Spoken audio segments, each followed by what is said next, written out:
Allah, the greatest, the most high. Allah Azza wa Jalla, you are my only one true love. আমি যেহেতু research করেছি, আলহামদুলিল্লাহ তাহকিক করেছি, আমার তাহকিক অনুযায়ী হাদিসের মধ্যে রাসূল পাক সাল্লাল্লাহু আলাইহি ওয়াসাল্লাম বলেছেন, কান আপনার এই গর্দন আছে না, আমাদেরকে যেটা গর্দন বলা হয়, গর্দনা গর্দনার সাথে মিলাবে, কান্দা কান্দার সাথে মিলাবে, হাঁটু হাঁটুর সাথে মিলাবে, ঘন্টা ঘন্টার সাথে মিলাবে, পা পার সাথে মিলাবে। এই পাঁচটা জিনিস মিলানোর কথা হাদিসের মধ্যে আসে। এখন আমি আর আপনি যদি এখানে আমরা টিভি স্ক্রিনে আমরা দাঁড়িয়ে যাই আর আমরা এই পাঁচটা জিনিস মিলানোর চেষ্টা করি, আমরা কি কোশ্চেন কালে মিলাতে পারবো? অসম্ভব ব্যাপার, পারবো না আমরা, কিন্তু হাদিসে আসছে।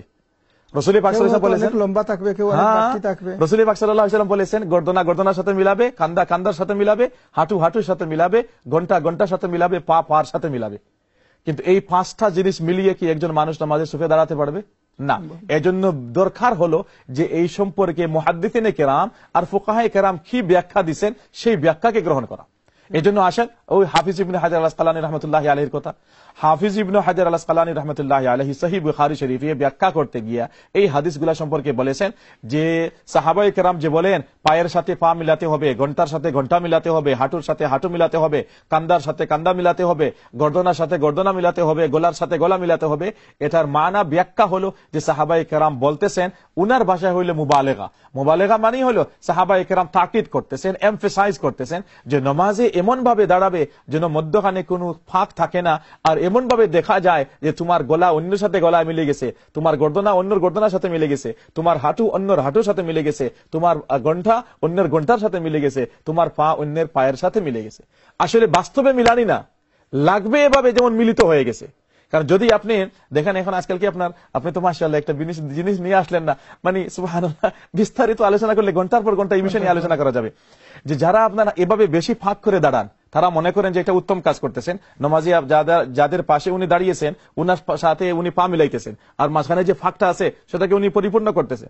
কিন্তু আমার ভাই একটা উল্লেখযোগ্য বিষয় উনি খেয়াল করেন না, সেটা হলো যে উনি যখন এভাবে ফাঁক খুলে দাঁড়ান, উনার দুনো পায়ের মধ্যখানে যে জায়গাটা এত বড় হয়ে গেল, এই জায়গাটা ফিল হবে কিভাবে? আবার এইদিকে তো ফাঁক হয়ে গেল, আবার এইদিকে তো ফাঁক হয়ে গেল। আর এই যে ভাবে দাঁড়ানো হয় না মাঝে আপনার এরকম দুনো পা মেলে, এটা আপনার একটা তাবেঈ, এটা যে ন্যাচারাল স্ট্যান্ডিং পজিশন আছে, এই ন্যাচারাল স্ট্যান্ডিং পজিশনে আপনার পরিপন্থী। কোরআনে আল্লাহ পাক রব্বুল আলামিন আমাদেরকে যে বলেছেন সেটা হলো ওয়াকুমু লিল্লাহি কানিতিন, আল্লাহর সামনে দাঁড়াবে আদবের সাথে, ইহতিরামের সাথে। এখন আমি আপনার সাথে দাঁড়ালাম, আমার দুনো পা এরকম খোলা, আপনি আমার দিকে যখন দৃষ্টি করবেন উনি বলবেন দেখতে দেখা যায় হুজুর মানুষ, কিন্তু একটু কি আদব কায়দা নাই যে একজন মানুষের সামনে কিভাবে দাঁড়াতে হবে?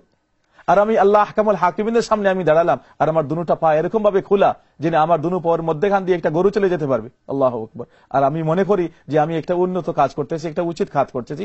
আসলে এটা না।